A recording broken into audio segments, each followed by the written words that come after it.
என்னங்க warm up மேட்சே பயங்கரமா இருக்கு அப்படின்ற அளவுக்கு வந்து பார்த்தீங்கன்னா, வேர்ல்டு கப் போட்டி ஆரம்பிச்சாச்சுன்னு சொல்லுவான். T20 போட்டி. Yes India versus South Africa warm up match. எப்படி வந்து சவுத் ஆஃப்ரிக்காவை வெற்றி பெற்று போன முறை வேர்ல்டு கப்ப வாங்குனோமோ, அதே இருந்து ஆரம்பிப்போம் அப்படின்ற அளவுக்கு வந்து பார்த்தீங்கன்னா, மேட்ச் போச்சு. ஸோ டாஸ் வின் பண்ண கேப்டன் சூரியகுமார் யாதவ், நாங்க வந்து பேட்டிங் ஆடுறோம் அப்படின்ட்டாரு. ஸோ வந்து ஓப்பனிங் வந்து பார்த்தீங்கன்னா, இஷான் கிஷனும், அபிஷேக் சர்மாவும் வந்து பார்த்தீங்கன்னா, ஓப்பனிங் இறங்குனாங்க.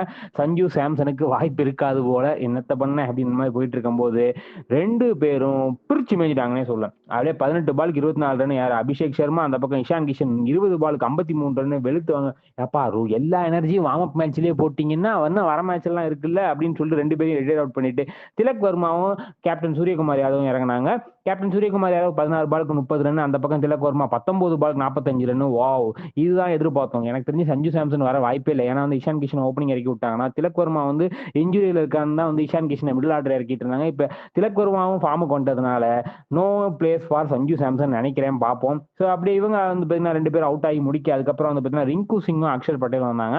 ஸோ வந்து அக்ஷர் பட்டேல் அவரோட பெஸ்ட்டை வந்து 23 பாலுக்கு 35 நாட் அவுட் பேட்ஸ்மேன் ஆடுறேன் அப்படின்னு மாதிரி இருக்கும்போது, ரிங்கு சிங் 13 பாலுக்கு 16 ரன். ஏன்னா பயங்கரமா 300 டார்கெட் வரும்லாம் எதிர்பார்த்தோம். ஆனா வந்து பார்த்தீங்கன்னா ஒரு 15 to 20 ஓவர்ஸ்லாம் பயங்கரமா கட்டுப்படுத்தினாங்க சவுத் ஆப்பிரிக்கா போலிங்னே சொல்லலாம். அது வந்து இவங்க இருக்கிற வரைக்கும் தான். ரிங்கு சிங் அவுட் பண்ணதுக்கப்புறம் பாண்டியா வந்தார் பாருங்க, ஆடினாரு பாருங்க அப்படின்ற அளவுக்கு தாண்டியா ஆட்டேன் அப்படின்ற அளவுக்கு வந்து பார்த்தீங்கன்னா 10 பாலுக்கு 30 ரன் அடிச்சு வெளுத்து விட்டு அப்படி. ஸோ ஓவராலா 20 ஓவருக்கு 240 ரன் 6 விக்கெட் இழப்புக்கு இந்தியா எடுக்கிறாங்க. ஸோ வந்து இதை அடிச்சிருவாங்களா சவுத் ஆப்பிரிக்கா அப்படின்னு எதிர்பார்த்துக்கிட்டு இருக்கும்போது கேப்டன் மக்ரமோ வந்து பார்த்தீங்கன்னா ஜார்ஜும் வந்து பார்த்தீங்கன்னா ஓப்பனிங் இருந்தாங்க. ஓப்பனிங் ஓவர்லேயே நான் விக்கெட் எடுக்கிறேன் பார்க்குறேன், அதில் நான் ஸ்பெஷலிஸ்ட் அப்படின்ற மாதிரி அஷதீப் வந்து பார்த்தீங்கன்னா ஜார்ஜ் விக்கெட் டக் அவுட் பண்ணி விட்டு அப்படி. அதுக்கப்புறம் ரிக்கல்டனும் மக்ரமும் ஓப்பனிங் நல்லாவே ஆடினாங்க.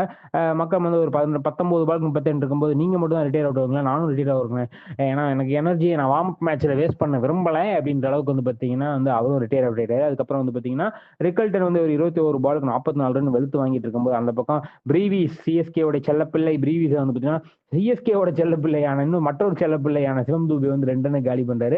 டேவிட் மில்லர் 13 ரனுக்கு அக்ஷர் பட்டேல் காலி பண்ண. ஜேசன் ஸ்மித்தை வந்து பார்த்தீங்கன்னா அவரும் வந்து ஒரு வெளுத்து வாங்கிட்டு இருந்தார் 23 பால் 35 ரன் அப்படின்ற மாதிரி.